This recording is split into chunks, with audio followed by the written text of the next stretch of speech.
How's it guys, Justin here, and welcome back to another video of Justin on Cars. Guys, today we have another Suzuki Swift. Can you imagine? This is the Suzuki Swift GL Plus CVT. So I've done a full review on the Suzuki Swift, so you can see the space, the way the car drives, in the link in the description below with the Suzuki Swift GLX. So today we're going to go through what the GL Plus offers you and also what this 4-speed CVT box offers out there on the road. So I just want you guys to know the difference between the derivatives, if that even makes sense. So before we get into the Suzuki Swift GL Plus CVT, remember to like, subscribe and share with your friends, guys, and hit that notification bell for notifications on new uploads.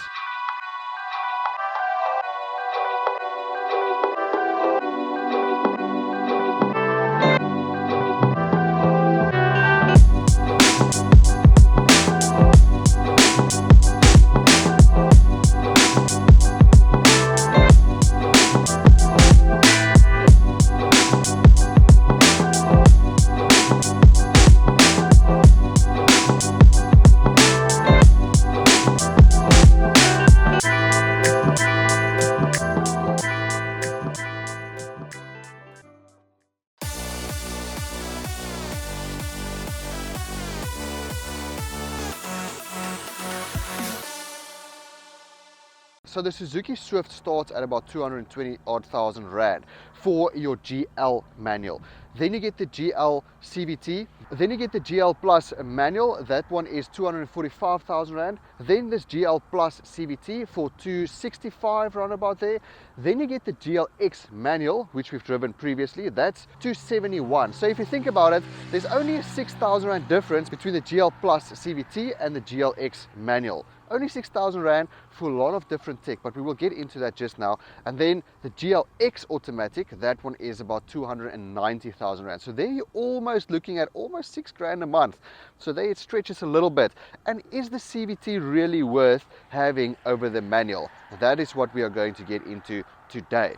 So this one, beautiful in this magma gray. It's nice to have a different color. So magma gray, certain aspects it looks like a brownish sort of color to me, but let's quickly go around the vehicle to show you what the differences are from the GL Plus, and then you can go into the link in the description below to go and check out the GLX to see what you get extra there. So let's have a look. First of all, on the GL Plus, even on the GL, you get the halogen projector lights as a standard. So this one you don't get the LED lights, and you also don't get the fog light at the bottom.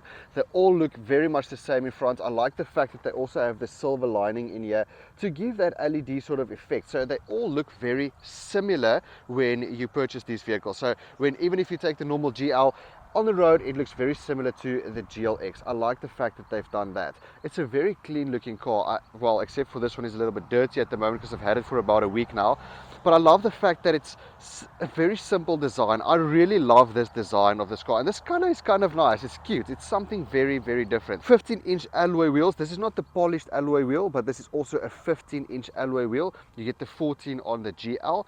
And then like you can see here, they all come standard with folding mirrors. But these will have the manual folding mirrors. The GLX will have the auto folding mirrors. Very much the same on the side over here. Everything at the back, everything is exactly the same. I like the fact that all the rear tail lights are the same. Even if you take the GL, if you take the GLX, GL Plus, they're all exactly the same.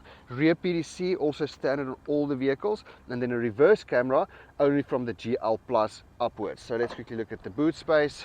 You guys know exactly what the boot space is like. Still a very, very massive boot, and at the bottom over here, you still get your Maury biscuit spare wheel. Very much the same. You can push these seats flat down to get that extra bit of space, which I've done over this weekend. But you see guys, very, very similar. Everything is the same. You still get this floating roof design over here. Space inside. I like the fact that you still get the same carpets. And it's a very spacious interior still. It's, I really do love this car.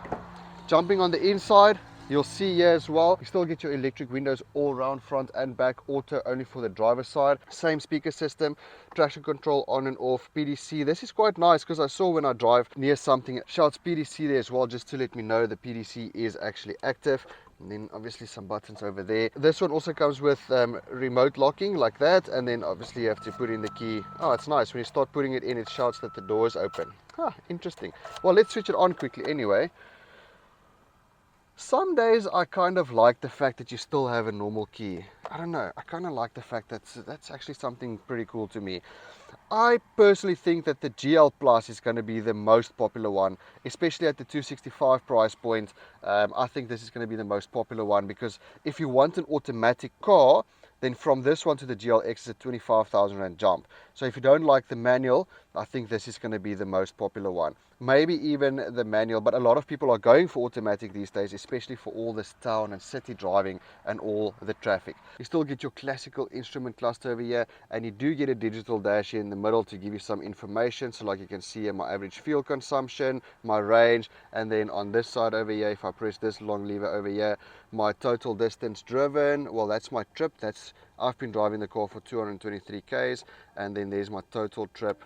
And then what I like is I've driven it for 223 and I still have 247 kilometers range left. 7-inch infotainment screen with smartphone connectivity and a reverse camera. So let's switch it on. Let me quickly show you that reverse camera. Boop. There's a reverse camera over there. Very, very nice. You can see everything that you need to see. So that is a pretty cool feature on the car. Plus the rear PDC, of course. I'm going to switch it back off again. No, wait. Don't have to shout at me the whole time. Also touchscreen, so you can see volume up and down. I can go through some settings, my radio. Let's go back home, connect my phone from here. Paired devices. There's some Juliet. Oh, Juliet. Hello, Juliet Maguire. So we've been driving the same car, Juliet. But yeah, guys, this is what it looks like. Hey, cubby still the same over here. Everything is exactly the same. The funny thing is, with your GL, you do not get a screen at all and no smartphone connectivity. You probably do get Bluetooth, but no smartphone connectivity, and then no USB here. So that's why I'm thinking like this one will definitely be the upgraded version. So even if you take the manual for 245, that's a very good price. I mean, it's a 20,000 Rand jump from a manual to an automatic, but that's a very, very good price. Engines are very much the same, guys, so there's nothing different on the engines. All of them have the 1.2 liter 60 kilowatt engine, 4.4 liter per 100 kilometers on the fuel tank, still a 35 liter fuel tank at the back. Everything is very much the same. You still get the same car. The only thing is, what spec do you like, and then what price would you be willing to pay? That is the only differences. But you can go see the difference on the GLX, what you get extra there for that extra 6,000 Rand from the GL Plus Auto, or 25,000 Rand extra from the GLX, from the GL Plus Auto to the GLX Auto. Let's take this baby out for a drive so we can experience what this automatic box feels like out there on the road, and then you guys can make your decision from there.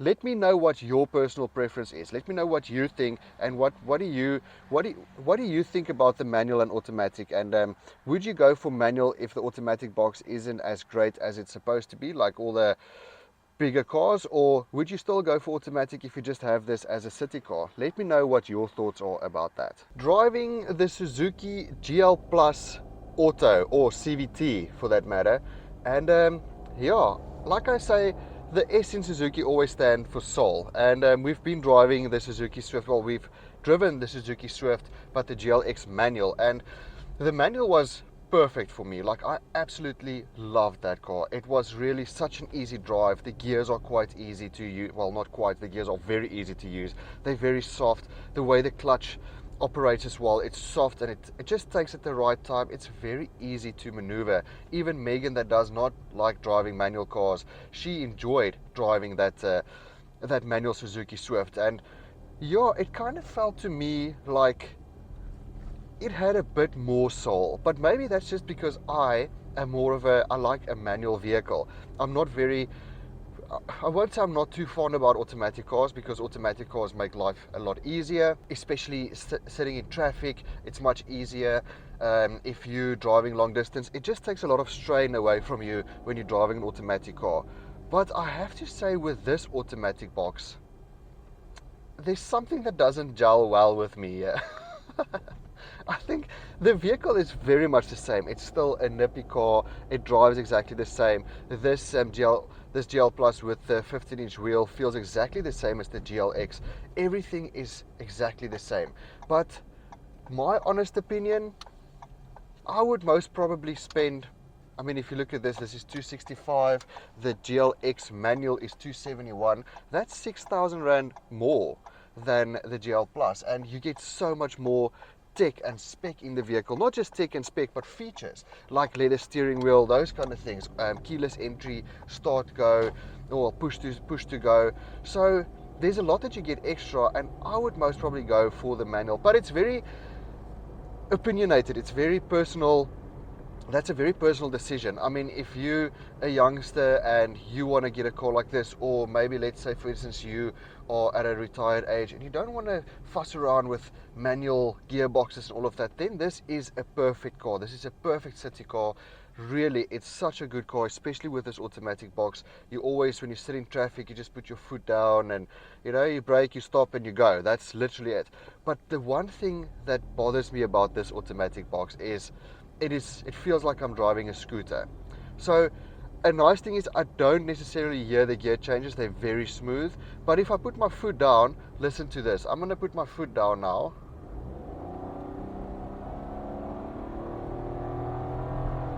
It seems like it never changes gear. It's like it's always stuck in a gear.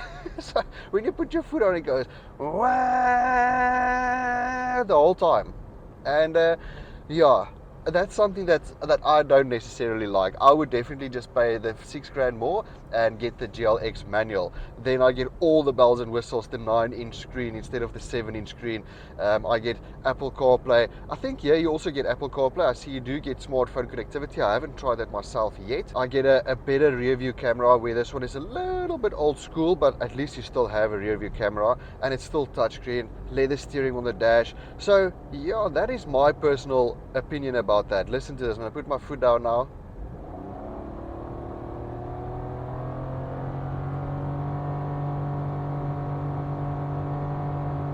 You see, it's like driving a scooter. It just goes and goes and goes. Look guys, it's not bad. I'm not going to give a bad review for it. It's not the worst thing ever. Like I say, it's a very personal preference.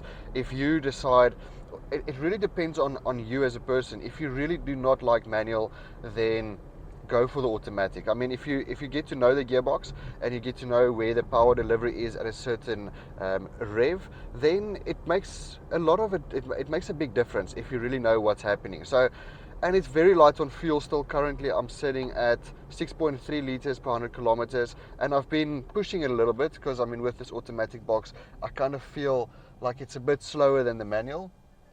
Maybe because it's in 4 gears, I always have to push it to actually get to a certain speed. I don't know, that's maybe just me. But the power delivery is the same. It's a 60 kilowatt motor, 1.2 liter engine. So listen to this. There it changed down. There it changed 1 gear up. Okay, so they changed a little bit. I still love driving this car. Even in the automatic form, I still love how it goes around the bends, how it feels. It's still a very soulful vehicle. It's just my personal preference. I don't like this automatic box. And it does shudder a bit. So if I have my aircon on and I stop at the robot, it does shake a little bit because it feels like it wants to go the whole time. Whereas with the manual, I just simply put it in neutral. I can do the same with this if I really wanted to, but you tend to forget because you're driving an automatic car, so you just keep it in drive. Yeah guys, let me know what you think. I mean, the link is in the description below, so go and have a look at the GLX manual. If you look at this GLX Auto, you're looking at about 290,000 Rand. So it's about a 25,000 Rand jump from the GL Plus to the GLX in the automatic form. So yeah, just learn to drive manual, guys. This car is such an easy manual drive. Yo, it's hot in here. Let me just put on the aircon.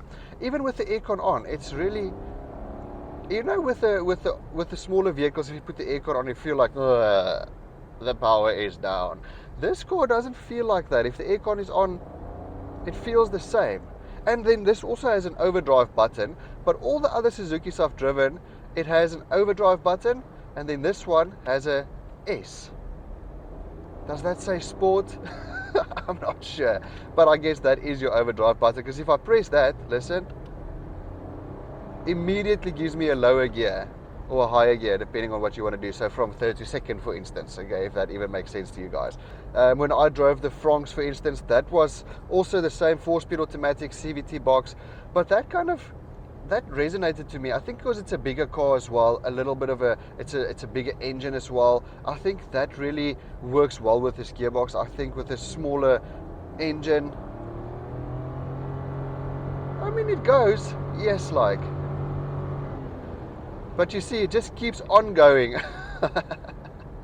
I don't know, I think I've been driving this car for a week now, and the more I drive it, the less I complain about the automatic box. So yeah, it's actually not that bad, to be honest with you. And it's quite quick, so I'm going to put my foot down now. 1, 2, 3.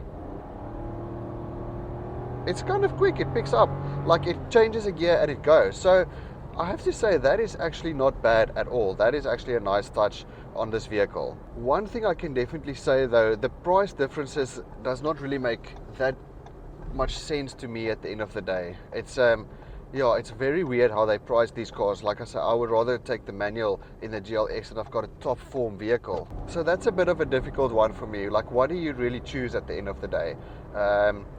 Because what, 50,000 Rand difference, which is from a normal GL manual to a GLX manual, is about a 50,000 Rand difference, then I would say yes, that is a big difference. A 50,000 Rand is 1,000 Rand a month on your installment, so that definitely makes a big difference. But you do get a lot more for that 50,000 Rand difference. You do get quite a bit more, especially from the GL to the GLX. The GL Plus is right smack bang in the middle, and I think on the GL Plus manual, looking at about 245 if I'm not mistaken. Yeah, 245, then 265 for the automatic. So it's a difficult choice, guys. It's difficult for me to choose. But if you have 1,000 Rand extra a month more because insurance is going to be low on these cars, then I would definitely consider just going for the GLX. I think this GL Plus is going to be the most common one on the road. So there we go, guys. The GL Plus automatic, or GL Plus CVT. Let me know what you think about the automatic gearbox, and would you pay 6,000 Rand more for the manual GLX, or would you, after watching my other video as well, obviously, then you can comment and let me know, or would you just go for the automatic? It's like I say, it's a very personal preference at the end of the day. It also depends on who you are and what you use the car for. But if it was for me, for my only car, you know what my opinion is and what I would most definitely take. But like for instance, for Megan, for instance, she would probably go for the automatic, but she did enjoy the manual a little bit more. So it's going to be a difficult choice for her at the end of the day as well. She does not like manual, but she felt like that was just a tad bit better. Let me know what your thoughts are, guys. Thank you very much for watching this video. Remember to like and subscribe and share with your friends as well. And guys, yeah, let me know what you think. And also thank you for your support, guys. I really do appreciate that. We are racking up those subscribers, and please keep on subscribing so we can reach that 100,000 subscribers. That'll be fantastic, because from 100 we go to 1 mil, and then we travel the world and we see whatever is happening out there, wherever.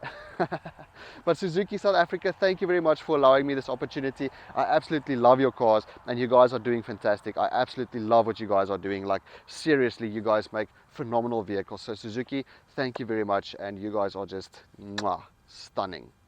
Have a lucky day. Peace.